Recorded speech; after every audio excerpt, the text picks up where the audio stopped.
주 앞에 나와 복되게 예배하시는 사랑하는 교우 여러분에게 그리스도의 은혜와 평강이 충만하기를 주의 이름으로 축복합니다.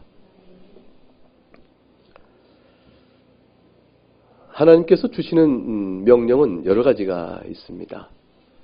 성경 안에 곳곳에 성도들은 마땅히 살아갈 것이 무엇인가, 하나님께서 자녀들에게 주시는 명령들이 있습니다. 이 명령들 가운데 어떤 것은 지킬만 한 것 같고 어떤 것은 도저히 안 되는 것 같은 명령이 있습니다. 오늘 14절에 살핀 명령이 그 가운데 하나겠지요. 너희를 박해하는 자를 축복하라. 저주하지 말고 축복하라. 반복하여 말씀하심으로 매우 강조하셨습니다. 축복하라. 저주하지 마라. 축복하라. 강조의 말씀을 하신 거죠. 따지고 보면 3번 말씀하신 겁니다. 누가 박해하는 자들이겠습니까? 너희를 박해하는 자, 너희가 그리스도의 제자이므로 너희를 박해하는 자는 곧 그리스도를 박해하는 자, 그리스도를 대적하는 자가 될 것입니다. 이 명령은 결국 복음을 대적하여 그리스도인으로 살아가는 자들을 회방하고 핍박하는 모든 자들을 향하여 저주하지 말고 도리어 축복하라는 말씀입니다. 이런 명령에 어떻게 우리가 순종할 수 있겠습니까? 사실 이런 명령을 받으면 그냥 그렇구나 하고 이상적인 것 이렇게 우리는 덮어버리고 넘어가기가 일상일 수 있습니다. 기억할 것이 있습니다. 이 명령과 관련해서 우선 첫 번째 어떻게 순종할 수 있습니까? 라는 질문 앞에서 먼저 기억할 것이 있다. 3가지 정도가 먼저 기억할 것이 있습니다. 칼빈이 이제 이미 지적하고 있는 바와 같은데 첫째 하나는 뭐냐면 명령의 필요성입니다. 이 명령은 하나님께서 순종할 필요도 없는 명령인데 그냥 주신 명령이 아니라는 사실을 기억해야 합니다. 하나님께서는 이 명령을 우리에게 필요하여 주신 것이구나. 그걸 잘 기억해야 합니다. 어떤 필요가 있는 것인지는 뒤에 설명이 될 것입니다. 두 번째는 성도의 구별성입니다. 이 명령을 그리스도의 제자들에게 줍니다. 하나님의 자녀에게 줍니다. 이 명령은 우리가 다 아는 것처럼 불경건한 자여 세상에 속한 자에게는 불가능한 일입니다. 그게 될 수 없는 걸 뻔히 압니다. 그러니까 이 명령을 주신 것은 하나님의 자녀와 세상에 속한 자녀를 구별하는 하나의 특징이 될 수 있구나. 성도의 구별성적 의미가 있습니다. 3번째는 이 명령은 핑계할 수 없다는 사실입니다. 하나님께서 우리를 거듭나게 하시고 그리고 박해하는 자를 저주하지 않고 도리어 축복할 수 있는 우리에게 성정의 변화를 주셨습니다. 하나님께서는 우리에게 새로운 가능성을 열어주신 겁니다. 그리고 이 가능성을 실행해 나갈 수 있는 능력이 나타나도록 주님 앞에 도움을 구하면 성령 안의 역사가 이루어져 분명 하나님께서 우리 안에 행하시는 일이 드러납니다. 그것은 지금 주신 명령에 대한 열매를 드러낼 수가 있습니다. 따라서 우리가 핑계할 수가 없습니다. 기억할 것은 이 명령은 하나님께서 보실 때 필요해 주신 것이요. 두 번째 그것은 그 필요는 동시에 또한 성도와 세상에 속한 자녀, 어둠과 빛을 구별하는 것이요. 그리고 또한 이것은 하나님 어렵습니다라고 핑계할 수 있는 일이 아니라 그 사실을 잘 기억해야 합니다. 따라서 하나님 이 명령을 우리가 지킬 수 없는데 이 명령을 도대체 왜 주십니까? 어떻게 이 명령을 순종할 수 있습니까? 라고 물어볼 때 이 3가지 점을 잘 유념하고 기억해 두면 하나님께서 이 명령을 주시는데 순종하지 못한다면 그 걸림돌이 하나님께 있지 않고 우리 편에 있다는 사실을 잘 기억해야 합니다. 하나님께서 도무지 납득이 되지 않는 말씀을 주신 거 아닙니까? 하나님께 도무지 우리가 순종할 수 있는 그런 마음도 아니고 능력도 없는데 어떻게 박해하는 자를 저주하지 말고 축복하라 하십니까? 이렇게 말하면서 우리가 안 됩니다 하나님. 그러니까 이렇게 순종하지 못한 것을 탓하시면 안 되죠 하나님. 하나님이 우리에게 안 될 명령을 주신 거 아니에요. 이렇게 하나님께 탓할 수 없습니다. 하나님께서는 행하라고 명령을 주시고 이걸 순종하고자 하는 소망에 따라 주 앞에 엎드려 기도하면 순종할 수 있는 힘도 주시는 분이시기 때문입니다. 그럼 이 명령을 어떻게 지킬 수 있습니까? 이 불가능한데 이런 명령 왜 주십니까? 라고 우리가 물을 때는요. 그 질문의 내용은 사실 우리 내면 안에서부터 옵니다. 우리 안에, 우리 내면 안에 저항의 심리가 작동하는 것입니다. 내적인 갈등이 있는 것이죠. 나를 박해하는 자를 향하여 갖고 있는, 발동하는 내 안에 어떠한 성정이 하나님의 말씀에 대하여 하나님 그렇게 못합니다 라는 저항심리로 작용하게 되어집니다. 우리 본성이 타락해 있기 때문에 우리는 억울하고 또 까닭도 없이 우리에게 박해하는 그런 자를 만나게 되면 용납을 못합니다. 좀 어떤 착한 사람이 있어요. 정말 성정이 이제 부드럽고 착한 사람이 있어요. 그런 착한 사람이라면 참아. 당신이 나한테 이럴 수 있어요?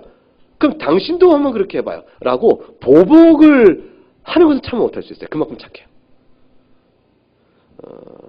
우리는 어떻습니까? 마음이 가는 방망이 오는 홍두깨. 그렇죠. 그러니까 상대가 나한테 하나를 악하게 하면 내가 이거 참을 수 없다 그러면 둘이 또는 셋이 또는 열 이렇게 나가는 이 성정 자체를 우리가 갖고 있다는 것은 분명합니다. 그런데 너무 착한 사람이 있어서 그 사람에게 자기가 나는 보복은 안 할 거야 라고 보복을 참아내는 사람이 있습니다. 굉장히 훌륭하죠. 그러나 그 마음은 보복은 직접 안 하지만 속으로는 돌아서 어떻게 하냐면 그러나 쫄딱 망했으면 좋겠다. 어떻게 좀 무슨 사고를 당했으면 좋겠다. 재앙이 있으면 좋겠다는 마음, 미움의 마음, 저주의 마음조차 지우기는 어려울 수는 있습니다. 실제 내가 행하진 않지만 그러나 나는 안 하지만 좀 하나님이 보고 계시면 저에게 재앙을 내려주세요. 저렇게 악인은 어떻게 놔두겠습니까? 라는 마음속에 그런 마음을 가질 수는 있습니다. 그런데 성경 말씀은 뭐라고 했냐면 그런 마음을 갖기는커녕 도리어 그들이 잘 될 수 있기를 구하라고까지 말씀하시는 거예요. 이거는 정말 어렵습니다. 제가 직접 보복을 하지 않는 것 할 수 있고 남이 못되게 되기를 바라는 것 그 마음을 갖다가도 어떻게 아무리 해도 그 마음을 갖나 그래서 그 마음을 다스릴 수 있을지 모르지만 그 자가 잘 되기를 기도한다? 이건 못하겠다 싶어서 거의 거기까지 나가기가 좀 어렵습니다. 어떤 사람이 비행기 타고 갔는데 내가 미워하는 사람이에요. 그 비행기 타고 간 비행기가 탁 떨어져서 그냥 다 죽었으면 좋겠다. 이런 마음을 가지면 어떤 마음이겠어요? 나쁜 마음이죠. 좋은 마음 아니죠. 근데 신문에 보니까 일본의 어떠한 분이 북한에 있는 어떤 분이 비행기 타고 싱가포르 갈 때 그리 될지 어떻겠냐 이런 말을 했다고 이렇게 신문에 한 걸 보고 참 마음이 어렵기도 어려운 모양이구나. 얼마나 미웠으면 그럴까. 물론 조롱한 거죠. 북한의 비행기가 과연 거기를 가겠냐. 그 낙후된 비행기가 하고 조롱하고 멸시를 일본의 국정을 맡고 있는 책임자가 공적 자리에서 기자들 앞에 그런 말을 하기까지 했습니다. 그렇게 하면 안 된다는 겁니다. 그러지 말라는 말씀이에요. 그걸 참아내라는 것입니다. 하나님께서 이 명령을 주신 까닭이 도대체 무엇일까요? 이렇게 물어보면 하나님 이거 우리는 안 되고 이건 도대체 감당할 수 없습니다. 그런데 이 명령을 도대체 하나님 왜 주시죠? 라고 물어보고 하나님께 자꾸 물어보세요. 물어보면 틀림없이 여러분은 하나님께 그 명령을 왜 주신지 그 답을 얻을 수 있습니다. 오늘부터 한 달간 이걸 물어보세요. 하나님 기도할 때마다. 하나님 저를 박해하는 자를 축복하라고요? 하나님 말도 안 돼요. 그럼 제 주변에 누구누가 떠오르는데 그 사람을 축복하라고요? 하나님 말도 안 돼요. 저주하지 말라는 건 제가 해볼게요. 그런데 축복까지 하는 건 못하죠. 라고 이놓고 계속 기도해보세요. 하나님 근데 이 명령 왜 주셨어요? 라고 물어보면 답을 금방 얻어요. 저보다 빠르게 답을 얻을 수 있습니다. 여러분 생각에 딱 뭐가 떠오르는지 아세요? 내가 이거 못한다 하니까 명령 주셨구나. 그 답이 떠오를 거예요. 하나님께서 이걸 왜 명령을 주셨을까요? 이걸 왜 신앙의 의무로 우리에게 명하시고 명시로 주셨을까요? 그것은 뭐냐면 하나님께서 그렇게 명령을 주지 아니하시면 절대 우리한테 그런 일이 이루어지지 않습니다. 하나님께서 명령을 명시 주셔야만 되는 거예요. 그걸 주지 않으시면 절대 우리가 그렇게 행할 자들이 아니거든요. 기억하시기 바랍니다. 어찌됐건 박해하는 자를 축복하고 저주하지 않는 것이 하나님의 뜻입니다. 하나님께서는 우리가 그것을 절대로 스스로 실행하지 않을 걸 뻔히 아시기 때문에 명령을 주시어 행할 의무를 부여해 주신 것입니다. 사랑하는 교회 여러분, 이렇게 하나님께 신앙적 의무를 부여하신 것은 우리로 하여금 얽매여 율법의 정죄 안에 팍 묶어두고 우리를 내동이 치려고 하신 것은 아닙니다. 이 명령은 바로 우리를 사랑해 주시는 것이에요. 이 명령을 받고 하나님 이거 못하는데요. 하나님 이거 어떻게 할 수 있어요? 라는 깊은 탄식 안에서 그때 깨달아지고 우리에게 다가오는 하나님의 크신 은혜를 우리가 경험하게 됩니다. 하나님께서 이 명령을 우리에게 신앙적 의무로 주고 있는 것은 바로 우리의 사랑하는 하나님을 사랑하시는 우리의 영적 실상 때문입니다. 그것이 무엇일까요? 우리 마음속 깊은 곳에 깊이 뿌리를 내리고 꽈리 틀고 있는 부패한 증오심입니다. 그리고 악한 감정이요, 보복의 심리요, 미움과 원수짓기를 좋아하는 마음입니다. 이 마음이 우리 안에 있습니다. 원수 짓기를 좋아하고 미워하고 보복하고 증오하는 마음이 우리 안에 꽈리를 틀고 있기 때문에 중생자도 옛사람의 흔적 때문에 여기에 시달려 견딜 수 없어하는 일이 많기 때문에 주님 이 명령 주신 겁니다. 이 명령 아래서 자신을 돌아보고 하나님의 도우심을 구하는 탄식의 기도가 없으면 우리는 틀림없이 그 성정대로 이끌려 보복과 자극과 많은 상처로 행동하게 될 것이고 말하게 될 것이고 그것은 다시 또한 되풀이하여 나에게 다가올 것이며 또다시 우리가 나가게 될 것이며 주고받는 가정인데 악의 악이 승하게 될 것입니다. 하나님께서는 우리의 성정을 아시고 그 마음을 주의 말씀에 따라 하나님의 도우심으로 다스리라고 말하는 것입니다. 그걸 내려놓게 하시는 겁니다. 그리고 도리어 내려놓는데도 축복의 마음으로 채워버려 내려놓는 일, 빈자리 밀어내는 일이 힘들거든요. 저주하지 않겠다는 건 힘들어요. 그러나 축복을 하면 저주하지 않게 되어버립니다. 그러므로 그걸 밀어내버리고 도리어 축복으로 채우라고 말씀합니다.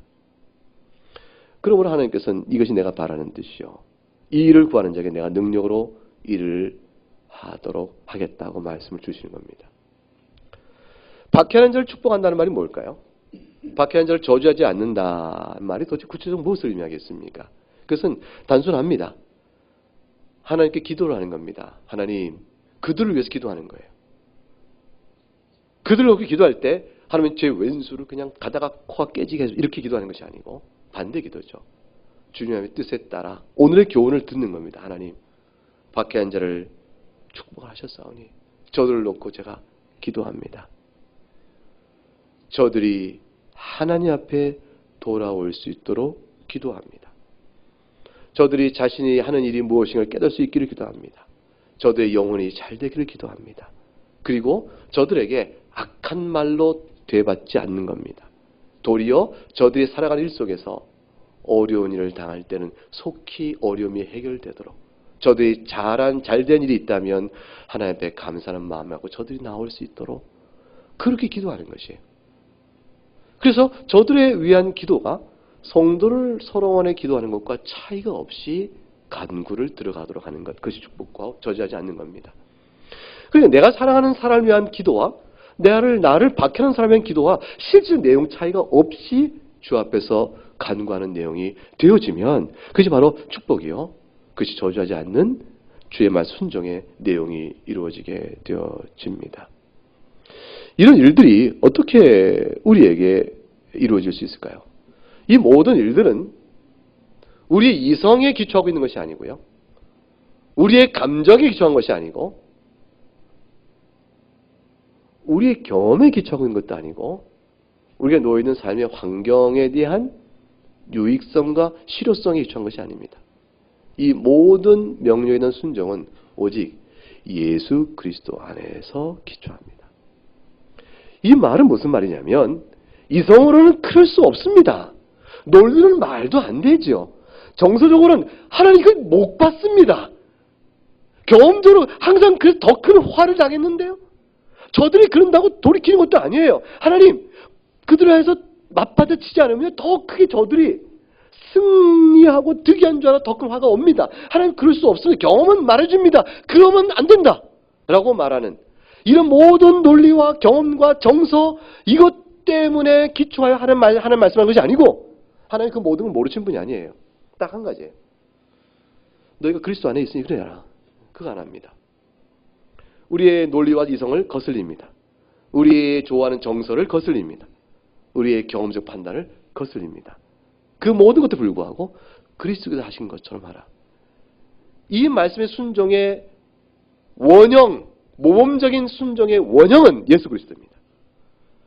그리스도를 바라보라는 것입니다. 그리고 그렇게 하라는 것입니다. 그리스도께서 어떻게 하셨어요?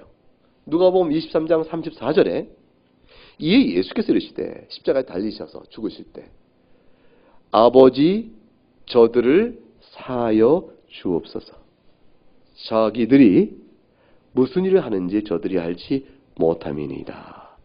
주님은 저들을 위한 기도를 하셨습니다. 그것은 바로 저들을 위한 축복이었습니다. 저들이 무슨 일을 하는지 모르니 저들의 죄를 사하여 주옵소서. 하나님께서 저들이 주님의 기도에 응답하여 그 중에 어떤 이가 예수의 죽으신 죽음의 현장을 보고 실로 도로와 양심의 번민과 괴로움을 겪다가 그저 복음의 눈을 듣고 자신의 죄인을 자각되고 그리스도의 십자가 죽으심이 죄인의 용서를 위한 것이라는 사실을 사뭇 깨닫게 된 그 줄 중에 어떤 이가 있다면 그들은 예수 그리스도의 기도로 응답받아 구원받는 자가 될 것입니다. 그러나 그들 중에 주님의 기도에도 불구하고 완악하여 죄 가운데 머물러 있는 자는 하나님의 공의 심판을 받을 겁니다. 결국은 주님은 그 자리에서 자신을 찌르고 죽이며 행하는 모든 자들의 죄악성에 대해서 다만 축복을 하셨을 뿐입니다. 우리는 우리 기도가 혹시 들을까봐 무서워서 축복을 못하겠다 이런 마음을 가지면 안 됩니다. 하나님 아버지 저들의 영혼을 구원하여 주옵소서. 진짜로 저 악인이 구원받으면 안 되는데 라는 마음을 갖고 내가 차마 그 기도 못하겠다 이렇게 말하는 마음을 갖고 있으면 안 됩니다. 나를 박해하고 예수를 믿는 신앙을 박해하는 저자라도 구원받는 일이 있으면 좋겠다. 그래야 그 영혼을 놓고 기도하면 그 영혼이 불쌍해지는 겁니다. 그리고 그들을 구원하는 축복의 기도가 나오기 시작하는 것이죠. 그들이 정말 주 앞에 돌아오면 얼마나 큰 기쁨이 되어지겠어요. 그걸 내다보는 아네페스의 기도죠. 스데반 집사님이 예수 그리스도의 진실한 제자였습니다. 사도행 7장 59절 60절에 유대인들이 돌로 스데반을 칩니다. 스데반이 돌에 맞고 부르짖어 이르되 큰 소리 외친 것이죠. 주 예수여 내 영혼을 받으시옵소서. 외치고 부르짖으면서 무릎을 딱 꿇고 울며 크게 불러 이르되 울면한 말 없네. 크게 불러 이르되 그리고 이르되 이렇게 말합니다. 주여 이 죄를 그들에게 돌리지 마옵소서. 예수 그리스도의 기도와 똑같이 합니다.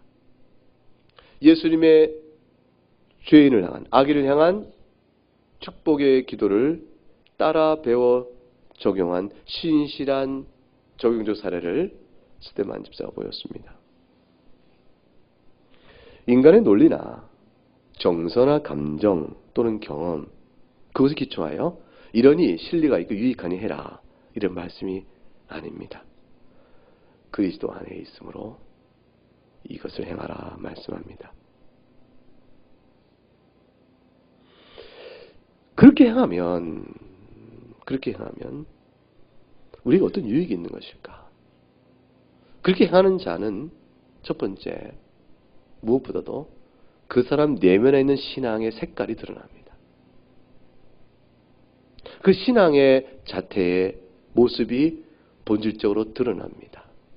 그것이 무엇이냐면 우리가 그 신앙을 나를 박해한 자, 그리스도의 제자를 박해한 자, 교회를 박해한 자로 해서 어떻게 축복하고 저자를 할 수 있는 이 행위의 이 순종의 바탕에는 적어도 저들을 향한 우리의 믿음의 시각이 분명하기 때문입니다. 그것은 뭡니까? 저들이 그리스도의 교회를 박해하는 자들의 영원히 당할 비참한 운명에 대한 분명한 신앙적 확신이 있기 때문이에요. 참으로 불쌍한 자구나. 하나님의 복음이여 그리스도의 복음을 이르 박해하면 저들이 나중에 마귀와 함께 영영 불못에 던져질 것이 분명할진대.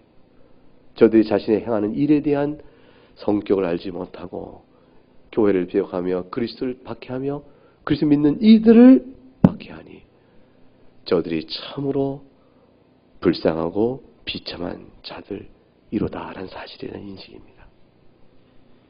그리고 마음속에 악을 행하고 돌로 치는 자들을 바라볼 때 그들의 악행 속에 뒤에 숨어 역사하는 악한 영과 귀신과 마귀의 세력 안에 붙들린 자들의 운명을 봅니다.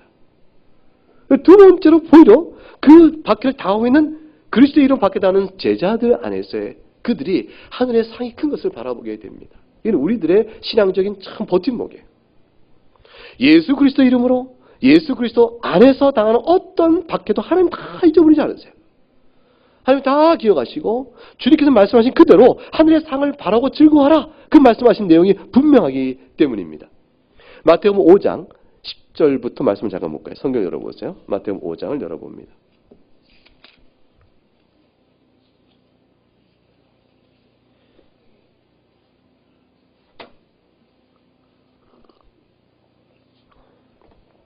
(5장 10절로부터) 12절까지 말씀을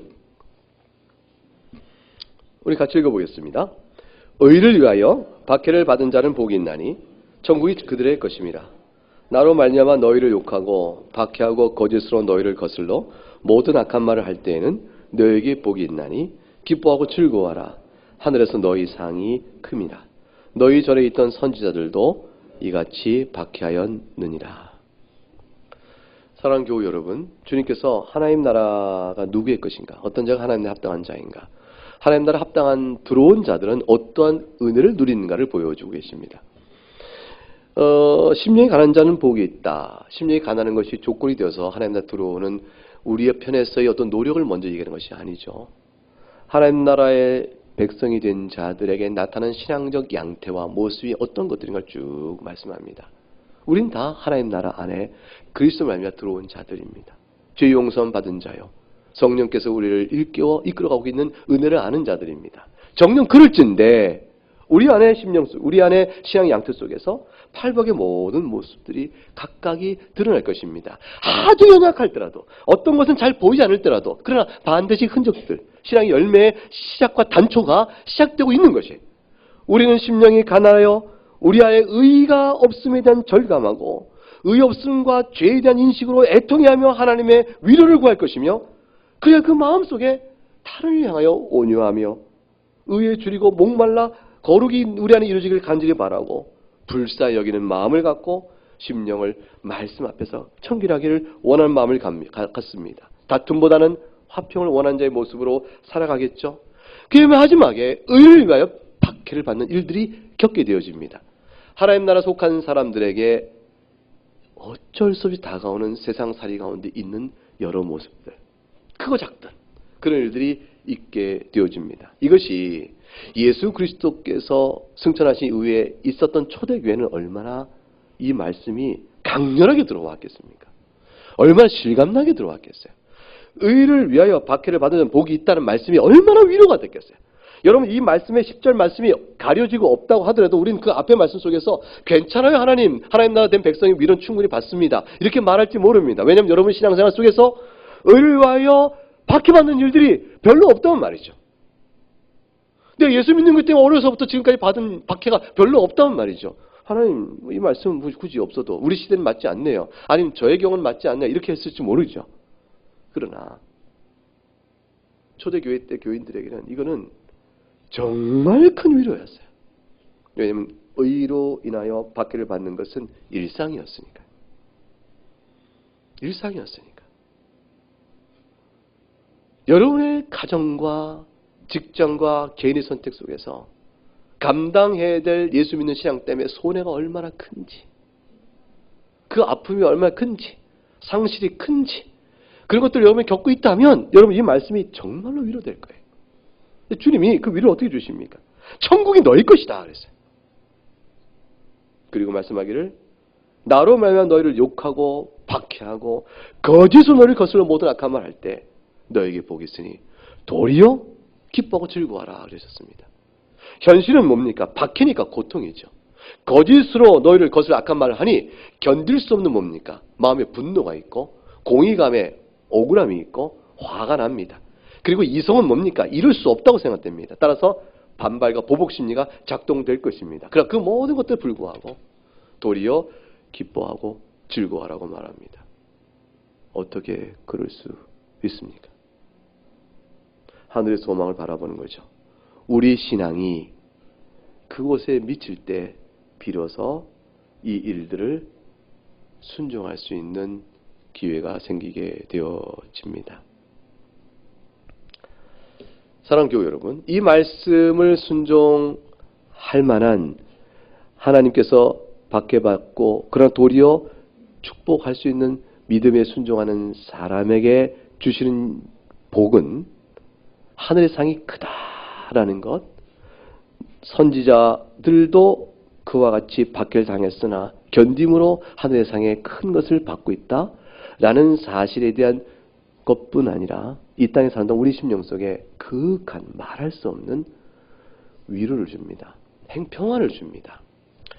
미워할 만한 자를 미워할 때 하고 미워할 만한 자를 사랑으로 미움을 덮어버릴 때 하고 어느 것이 우리 심령 속에 큰 위로와 평안과 행복과 그 즐거움을 주나요? 주님께서 이 명령, 이 불가능한 명령을 우리에게 명하실 때는 순종한 자에게 말할 수 없는 평안을 채워주십니다.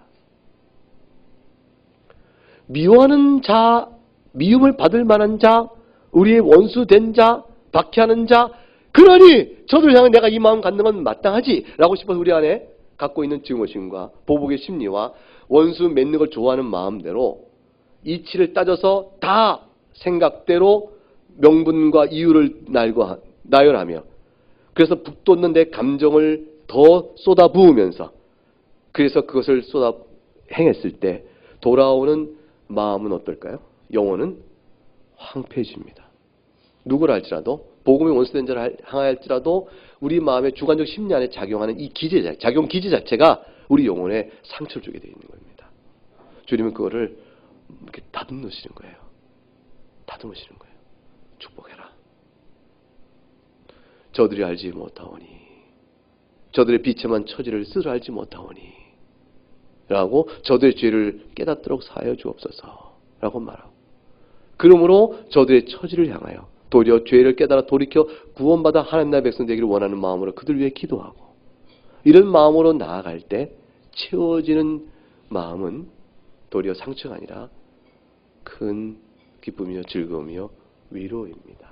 이거를 맛보며 살아갈 수 있도록 하기 위함이요 우리 영혼을 보호하시는 것이죠. 그러므로 인해서 실제로 하늘의 큰 상을 받도록 하기 위함입니다. 이것은 우리가 세상과 어떻게 구별되는가를 잘 보여준 중요한 특징이 될 수 있습니다. 세상이 교회를 바라보거나 신자를 바라봤습니다. 참 별나네? 이럴 수 있다는 것이 뭐가 있겠습니까? 남들보다 조금 더 착하네? 이런 것들도 그거 중에 하나겠죠. 도덕적으로 행하는 일들이 저들은 좀 더 특별하게 더 잘해. 그것도 교회의 특별함을 보일 수 있겠죠. 그런데 세상은 못할 일을 한다면 그것처럼 특별성이 부각되는 것이 없겠죠. 그래서 마태복음 5장 14절부터 16절에 이 말씀이 이어져 옵니다. 한 절씩 나누어 있고 10절 같이 읽죠. 너희는 세상의 소금이 만일 그 맛을 잃으면 무엇을 짜게 하리요? 후에는 아무 쓸데없어 다만 밖에 버려 사람에게 박힐 뿐이니라. 너희는 세상의 빛이라 산 위에 있는 동네가 숨겨지지 못할 것이요 사람이 등불을 켜서 말 아래 두지 아니하고 등경 위에 두나니 이러므로 집안 모든 사람에게 비치느니라. 이같이 너희 빛이 사람 앞에 비치게 하여 그들로 너희 착한 행실을 보고 하늘에 계신 너희 아버지께 영광을 돌리게 하라. 사랑하는 교회 여러분, 하나님께 영광을 돌리게 한 세상이 보고 야, 이 빛이다 라는 그 빛이 어떤 빛일까요? 착한 행실입니다. 그 착한 행실은 도대체 무엇일까요?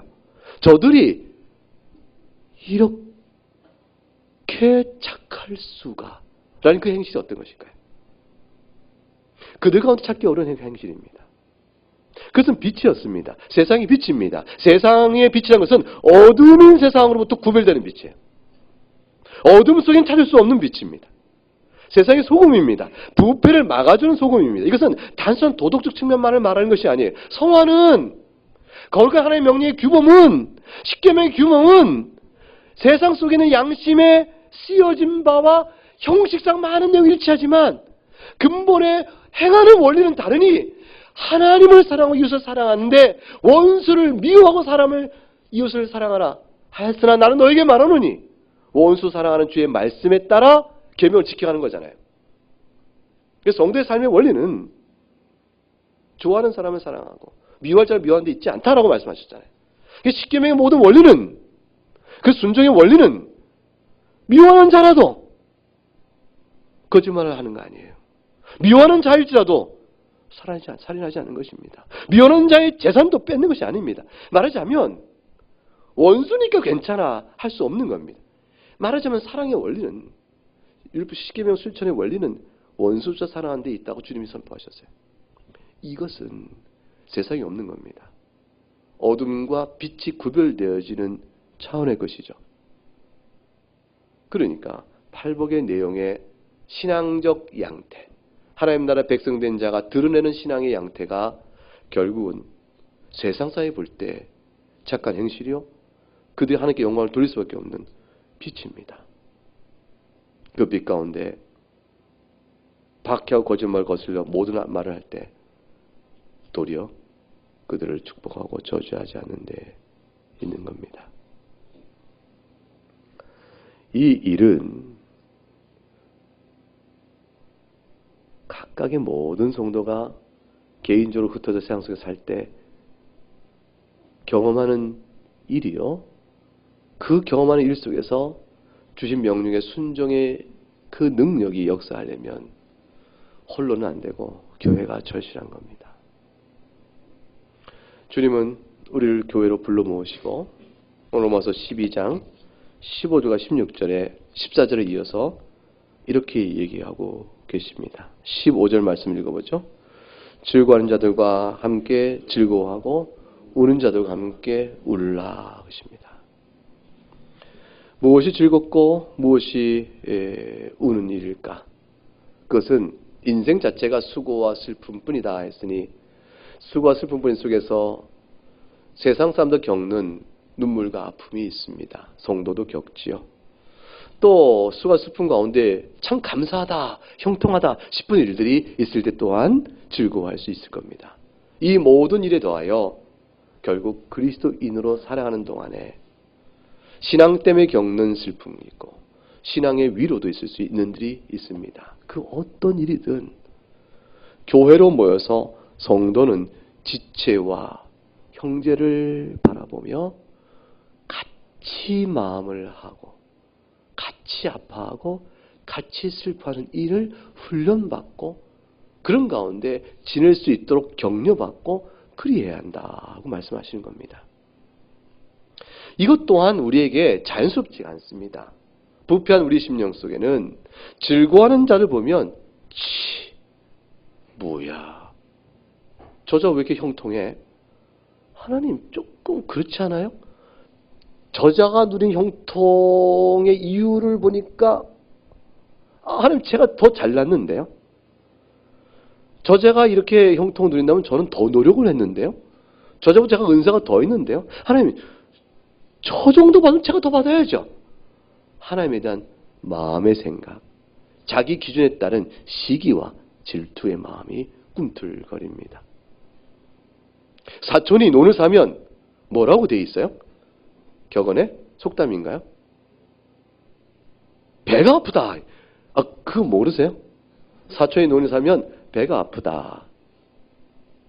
이런 말이 있는데 그 말을 했더니 저희 집사람이 그건 옛날 말이에요 그러더라고. 그래요. 무슨 소리요? 그랬더니 요즘 사촌이 논을 사면 잘 됐다 그런데요. 아니 그렇게 거룩한 말을 누가 하는가 했더니 나를 귀찮게 하지 않겠구나 싶어서. 주변이 좀 더 평안하게 살면 내 돈 달라지지 않겠구나 이런 말 때문에 마음에 안도감이 들어서 괜찮다라는 게 말한답니다. 이 더 나쁜 거죠. 더 나쁜 거죠. 야 거기까지 가는가. 우리 마음의 부패성은 다 그렇습니다. 분명한 거죠. 즐거운 자와 함께 즐거워하려면 어떤 조건이 필요한지 아십니까? 겸손해야 즐거워할 수 있습니다. 기쁨과 형통한 일을 거르는 사람을 향하여 비교의식적 시기와 질투 마음이 나타나지 않으려면 마땅한 일이지. 너무 잘 됐어. 그럼 얼마나 훌륭해. 하나님 사랑하죠. 너무 좋은 일이야. 이 마음속에 내 마음이 실로 낮아져야 한껏 그 즐거움과 기쁨을 함께 자랑해 줄 수 있습니다. 뭐가 좀 일이 잘 됐구만. 이렇게 말하지 않는 겁니다. 그 어쩌다가 탁 잘 됐네. 라는 식으로 우연의 길을 돌리면서 자기가 시기하는 마음을 달래는 마음을 갖지 않는 겁니다. 그 사람을 넉넉히 칭찬해 주는 겁니다. 얼마나 수고했으면 또 그렇게 됐을까? 그 사람이 아니에요. 뭐 하나님의 은혜로 그렇게 다 됐어요. 주의 은혜가 있죠. 하나님 참 기쁘다. 넉넉히 즐거워하는 마음을 가져 성도를 사랑해 줘야 합니다. 우는 형제와 함께 울라는 마음은 교만하지 않아야 합니다. 이 또한 교만하지 않아야만 우는 자와 함께 울 수가 있습니다. 싸다 싸! 이렇게 말하면 안 되는 거예요. 그렇게 하더니 그렇게 어려움을 당하지. 지혜가 좀 부족했구만. 그러니 어려움을 당하지. 조금 더 분별력 있으면 그런 어려움이 없었을 거 아니야. 좀 더 왜 이렇게 살지 못해? 라는 식으로 판단과 정죄 타정하면 절대 어려운 사람 당한 사람에게 함께 슬퍼하지 못합니다. 마음이 낮아져야 합니다. 그래서 16절의 말씀이 있어야 15절이 가능합니다.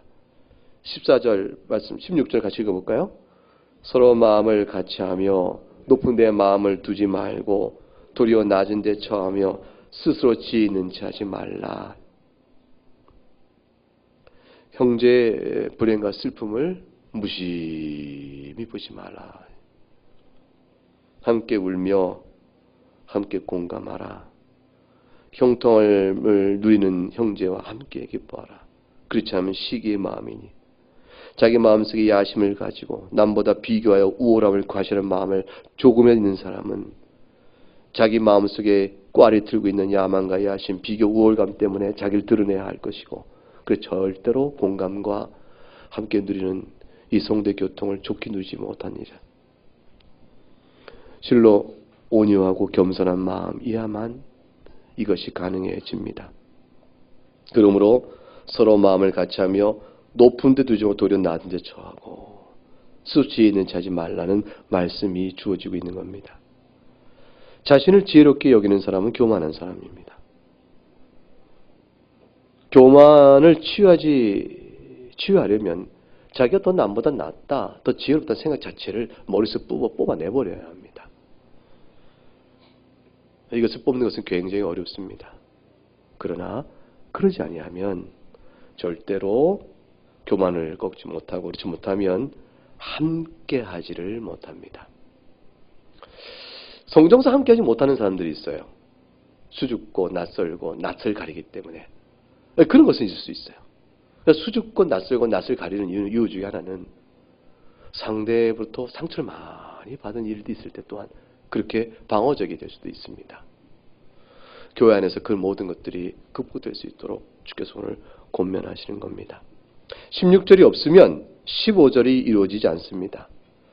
즉 서로 마음을 같이하고 겸비하고 온유하지 않으면 15절 함께 즐거워 함께 울 수가 없습니다. 이 일이 교회 안에서 경험되고 이루지 않으면 세상에 나가 교인 하나하나가 절대로 박해하는 자를 위하여 축복하고 저주하지 않는 이런 신앙적 승리와 이걸 이룰 힘을 가질 수가 없습니다.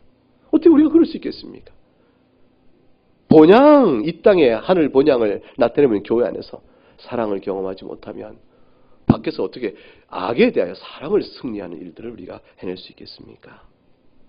교회는 실로 소중하며 그 일에 이 경험이 되어야 합니다. 근데 교회 안에서 저자가 나를 박해해? 저자가 나를 멸시해? 저자가 나를 이리 대해? 라는 걸 교회 안의 관계 안에서 이거를 경험하여 서로 미워하고 다투고 원수 맺는 마음이 작동하고 교회 안에서 흔들어 버린다면 이 교회 공동체가 어떻게 되겠습니까? 아무것도 아니에요.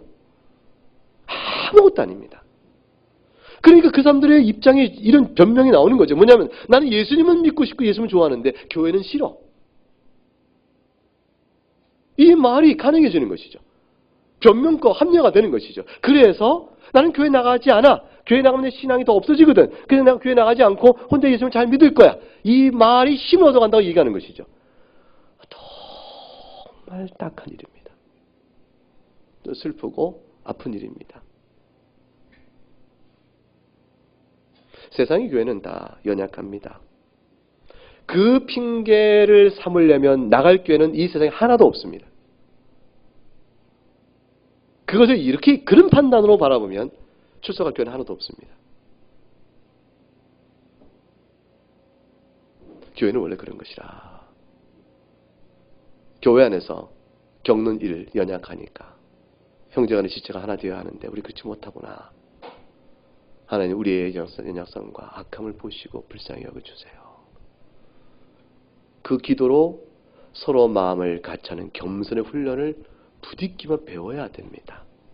이 훈련이 배우게 되어지면 형제를 향하여서도 감당치 못했던 내 마음이 하나님 앞에서 기도로 연단되고 믿음의 증거가 나타나기 시작하면 비로소 밖에 나가서도 박해하는 자 향해서 해볼 만한 마음의 규모도 생기게 되는 겁니다. 눈에 보이는 형제를 사랑하지 못하면서 원수를 어떻게 사랑하겠어요? 그래서 자연스럽게 교회는 서로 마음을 함께하는 것이니 위로를 받고 밖에 나가 싸우라 이 얘기가 아닙니다. 교회는 마땅하지 않느냐. 교회 안에서도 이렇게 마음을 같이하는 일이 우리에게 어렵거늘 우리의 심령을 주 앞에 어떻게 기도하며 나가야 하겠느냐. 그러므로 교회 안에서 서로 사랑하기에 힘쓰고 주 앞에 기도하며 너의 마음을 주 앞에서 새롭게 하라. 그렇게 되어지면 형제 사랑의 힘을 우리가 가졌은즉 세상에 나가서도 밖에 나가서 축복하는 자를 축복할 수 있는 밖에 하는 자를 축복할 수 있는 능력도 우리가 가질 수 있지 않겠나. 신앙적 힘과 연단은 그렇게 작용되는 것이겠습니다. 사랑하는 교우 여러분, 믿음 가운데서 우리를 한번 돌아보십시다. 우리는 충분치 않습니다. 우리는 다 연약합니다. 그러나 하나님이 이 말씀을 주신 것은 우리가 그 순종할 때에, 순종을 원할 때에 누려지는 지극한 영적인 평안과 위로가 있음을 잘 보시고 주시는 말씀인 것을 생각하며 감사함으로 주 앞에 더욱더 구하여 나가 여러분 영적인 유익을 좋게 누릴 수 있기를 주의 이름으로 축복합니다. 이제 300